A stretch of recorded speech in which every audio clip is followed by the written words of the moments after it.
De sporthal van Campus Damwart wie tongersdei ombouwd tot centrale tellocasie. Omdat de gemeenten Dantemerdeel en Noord-West-Friesland meeduggen aan het experiment centraal tellen.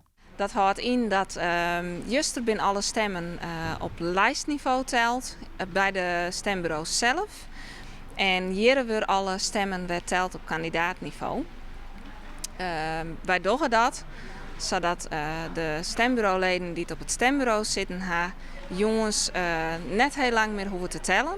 En hier hebben we dan een frisse ploeg te staan, moans betiert, en die neemt dan de kandidaattelling op zich.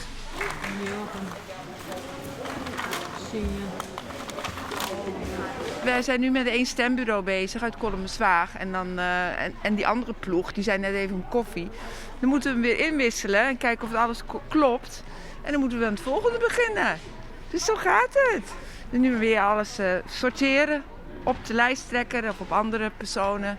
Nou, tellen, klopt het, procesverbaal. Nou. Het tellen van de stemmen wordt al een aantal jaren op deze wijze gedaan. Wij melden zo aan bij het ministerie dat wij meedoen willen aan het proces. Dan komt er een raadsbesluit, het matroderie heen en dan kunnen wij dat weer teruggaan aan het ministerie en dan weten zij dat wij meedoen. Iedereen is heel tevreden over deze wijze van tellen en daarnaast is de locatie er ook geschikt voor. Er is rust in de zaal, mensen doen hun werk goed, dus het gaat heel best. Het werkt op zich heel prettig, ja, ik vind het prima. Het is ook wel gezellig, hè? Even met andere collega's.